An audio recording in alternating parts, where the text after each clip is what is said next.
I'm going to take you into a breathing meditation. Very simple, but very powerful. It is like a railing to hold your attention. That's what I think of when I think of breath. So on your inhalation, I take the thought, I have arrived. And on your exhalation, I am home. So let's take an inhalation together. I have arrived.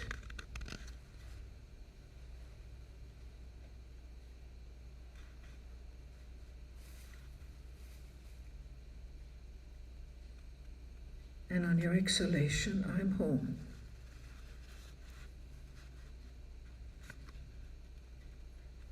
On your inhalation, I have arrived. On the exhalation, I'm home.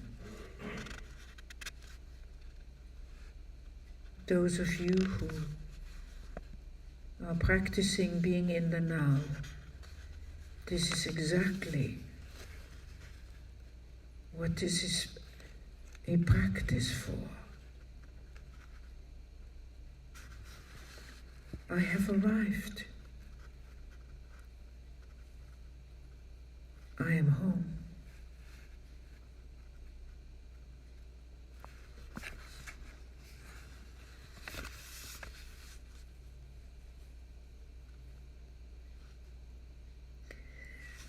And the next one is,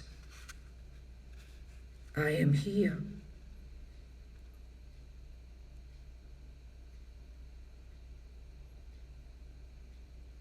I am in the now.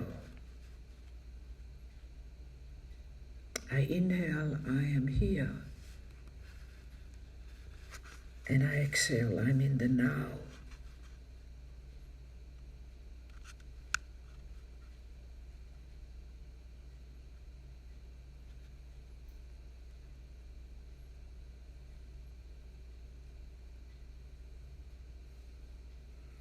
With your next inhalation,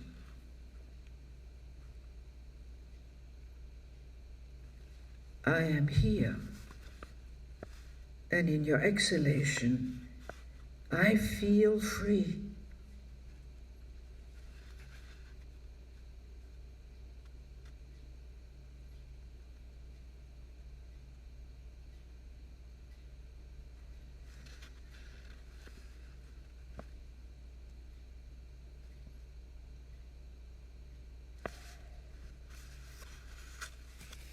Father, Mother, God, Spirit present,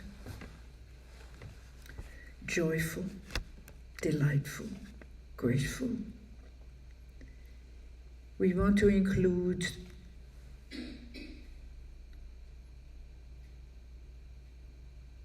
those who have asked for prayers and those who come to mind into the sacredness here among us. For where two or more are gathered, there I will be also. This is an absolute. This is a spiritual reality. This is the new dimension that we're talking about. That is opening up again and again to us. But especially during the Christmas time, in the joyful birth and rebirth. And we're still lingering in the reverberation of that event.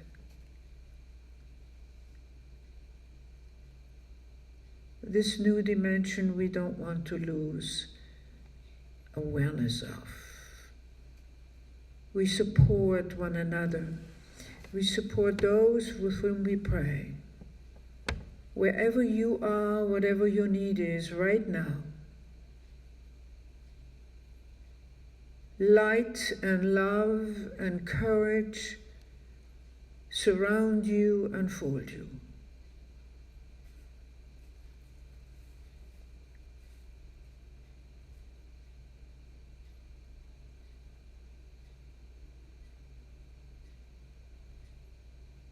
And so let us sing together, Namaste.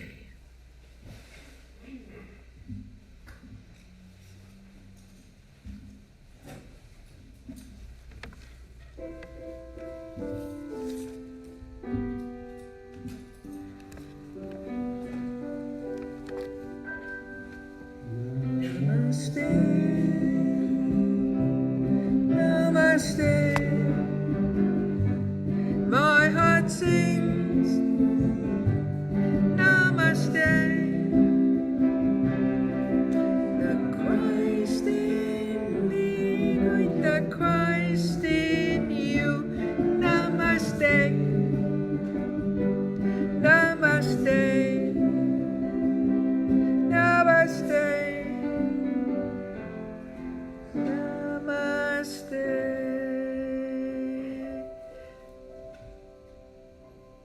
Extend the blessing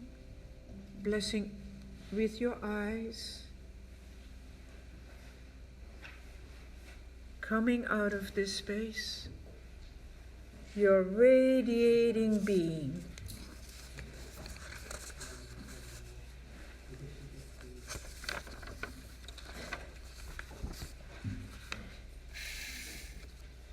So, dear people, I want to start this morning with a poem by Rumi. We are on the second statement of our creed of the heart. Our race is human.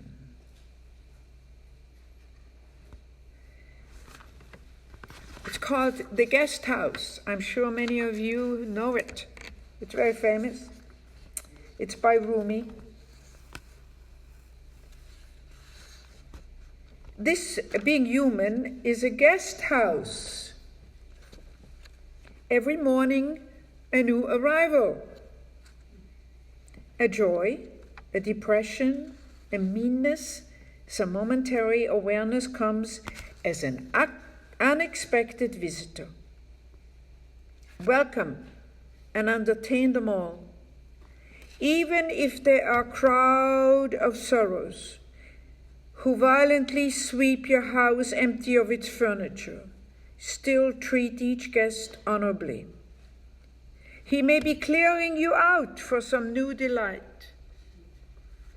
The dark thought, the shame, the malice, meet them at the door, laughing, and invite them in. Be grateful for whoever comes, because each has been sent as a guide from beyond. It is delightful, but also a massive challenge. I really believe what Chris Criscom says about the soul, that the soul has the plans for us individually as well as the collective soul for our humanity. And the thing that's now happening is that there is an acceleration happening. Do you feel that acceleration?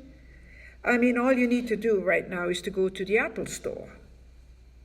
And you know that what you bought 2 years ago is already jumped over, right? And now we have 4G and 5G and all that. And it's accelerating also on the soul level. So I want to say something about that part, because that affects your and my humanity.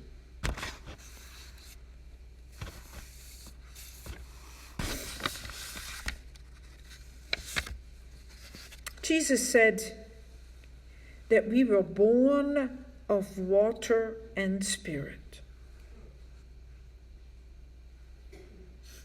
Radically radiating beings of spirit we are, right?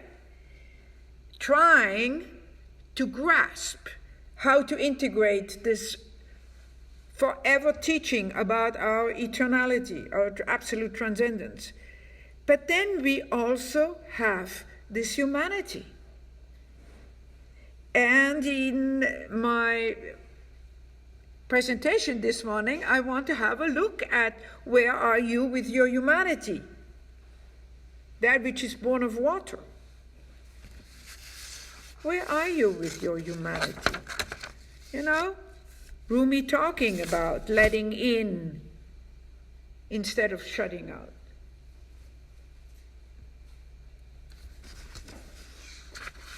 So in unity we have this concept that has basically, it doesn't come from Fillmore, it comes from Rosemary, about the sacred human. An attempt to sanctify your humanity. To say, you are called, when you say this statement, my race is human, is to have a look at your relationship to the sacredness that is your humanity. So that's kind of where we are today. That's where we are looking at this absolute and the temporal, and this invitation to embrace. And by embracing, I mean to sanctify your humanity. So take a moment. Just let that sink in. We're not talking about something absurd here. We're talking about bringing a teaching, bringing a concept, bringing a possibility, and bringing a call to look at your humanity. I have, in my understanding about that, always thought that it is my humanity, that which I call Maya, that is the lens that I have been given or created. And through that lens, I must look for the divinity. Do you agree with that? It's not outside. It's the lens of your humanity. And you would say, oh my God, how limiting. I have so many things that don't work. Right? Right? Or I have carried so many things from the past. But it is the lens through which you perceive and integrate the spiritual teaching. I want to say two things that I gleaned as I was going over this. You know how I allow myself now, at the stage that I'm in, I allow myself to gather from my week and from mostly from even Sunday morning, I glean things that talk to me, and I bring them to you and bring them into my talk. So this is Catherine Ponder, what she had to say about our humanity and our lens. She talks about resentment. Resentment toward another. Resentment toward a past event. Resentment toward something that happened to you, somebody did to you. She says it pulls you down to that person. Resentment pulls you down to that person and that event by an emotional link that is stronger than steel, and forgiveness is the only way to dissolve the link and get you free. And if you only take that with you into this week. It's kind of drastic, I mean, this thing about, but I know for a fact that unforgiveness links me in a negative way, and it's not harming the other person, it's harming me. And that's where forgiveness is truly, in our humanity, we need constant forgiveness. Do you agree? I don't mean shame, I don't mean sinfulness. None of these concepts come into this. It's a kindness, it's a compassion toward yourself. So there's one thing I want you to take with you, is this, and I'll read it again. Resentment toward another pulls you down to that person or that condition by an emotional link. There's a charge. Emotions are like electricity. There's a charge that is stronger than steel, and forgiveness is the only way to dissolve the link and get you free. Now, in the concept of the lens, does that mean that I have to go and dig up old stuff? I don't think so. I think the lens will show you what's up for you. And you know how the lens will show you? By the little specks that you see that other people are doing things wrong. Little things that irritate you, you know? Little memories that pop into your head because you're driving through some street where you had a bad experience. Whatever. The lens, the specks will teach you. And whenever you see something that really irritates you, there's an emotional charge, right? There's the link. There is the link, and your humanity cannot really be set free of this by any other, and I believe that, is to speak forgiveness not for the other, but for yourself, to set you free again and again. And I often do it like this. I believe in gestures. I believe in rituals. I believe they are very, I was talking to somebody this morning about getting my master's degree when I was an associate minister in Texas on the Rio Grande, where Mexico and Texas come together. There's this beautiful river called the Rio Grande. And there was a church, a Unity Church, and there was a university. And what did I do? I wanted to really learn about shamanic healing, all the, cross-cultural stuff, right? And the link, this emotional link, the shamans, be that they are Mexican shamans or that they're American shamans or American Indian shamans, they believe in rituals. Like our burning bowl ceremony is a ritual, right? Mm-hmm. Celebrating the fire. And I do this with forgiveness. I imagine that my emotional tie to whatever it is in my humanity, I'm talking humanity here, right? Has an emotional charge in the hand, and this is what holds me, right? So then when I open my hand, I speak my forgiveness with my hand like this. A willingness to, I don't know, maybe spirit will lift it. Maybe I lose the grip on it. Wouldn't it be just nice to have the grip gone on an emotional charge of something that really was painful?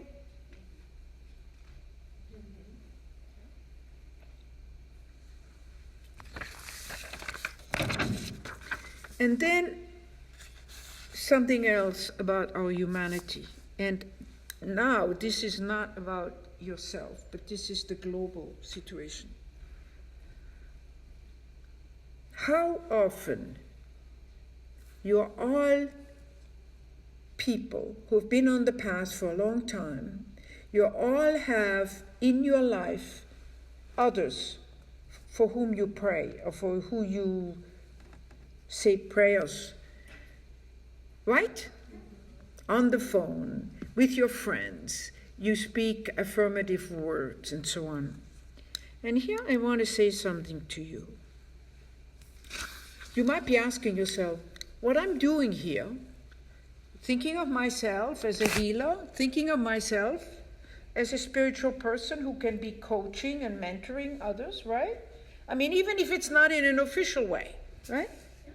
But do I make a difference? Does this change humanity? Does it change the planet? Yeah, I've already got some yeses here. Is that changing the planet? Listen to this.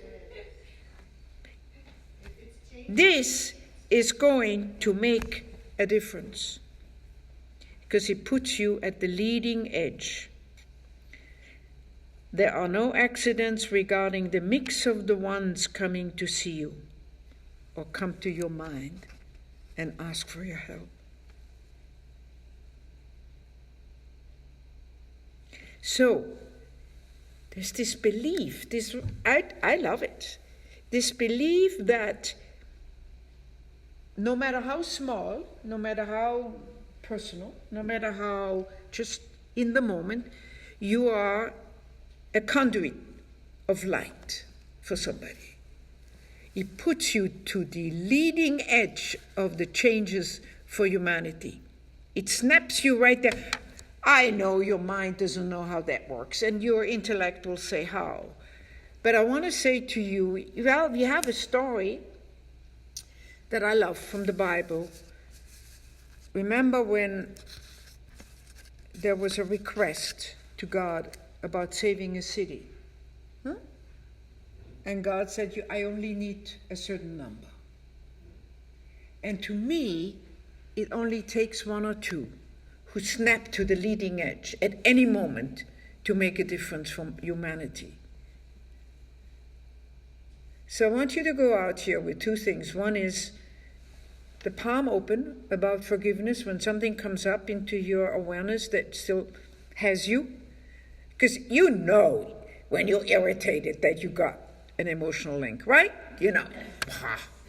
And the other one about humanity is to not underestimate what happens when you do become a channel of human help, human guidance, human teaching, sending light. Puts you, I like that, it puts me at the edge of what's happening on the planet for a split second. Okay? So now we got a couple of things that I very, very much enjoy. Oh, I have another poem. I'm into poems today because to me they are a form of prayer. So let us pick up the stones over which we stumble, friends, and build altars. Let us listen to the sound of breath in our bodies. Let us listen to the sounds of our own voices, of our own names, of our own fears. Let's claw ourselves out from the graves we have dug. Let's lick the earth from our fingers. Let us look up and out and around. The world is big and wide and wild and wonderful and wicked, and our lives are murky, magnificent, malleable, and full of meaning. Oramus, let us pray. This was written by a priest who is from Ireland and lives and works in mediation in Northern Ireland. So when you... That was really beautiful. Huh? I want to send that and say that. Which priest do you know? Which one? Which priest? Oh, yes, I have the name here, Tuama. Well, you have to... I think I have it out there. I actually printed it out. He has one of those Irish names that...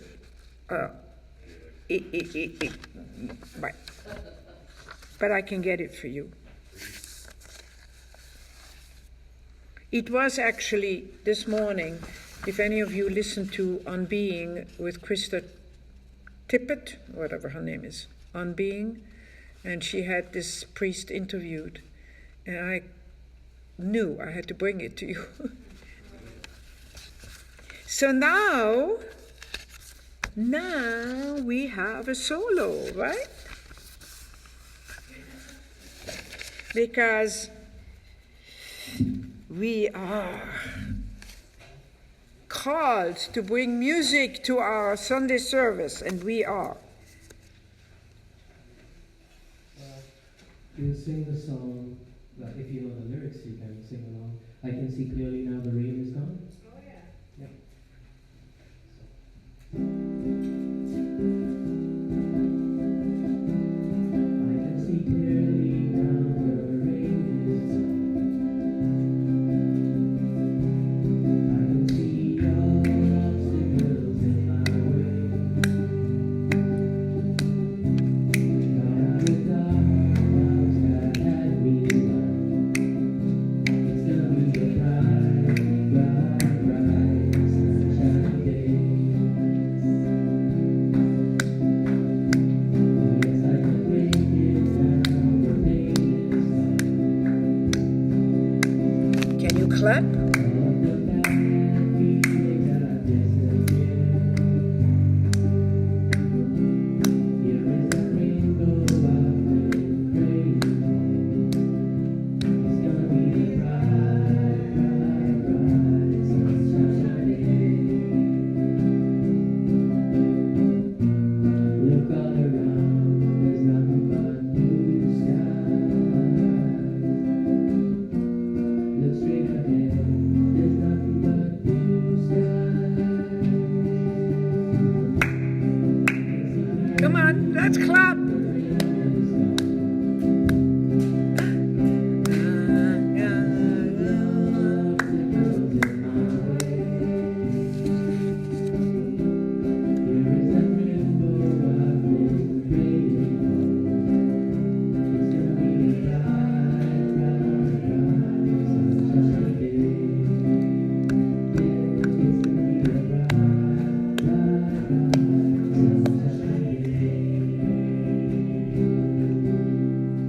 Wonderful. We're going to try to sing it more. At some point, we're going to include you in the song and have you all stand and stomp. I think we have a ways to go before you are standing up and stomping. So anyway, let's come to our love offering because we have something else we want to do right after the love offering. So let's take our gift in our hand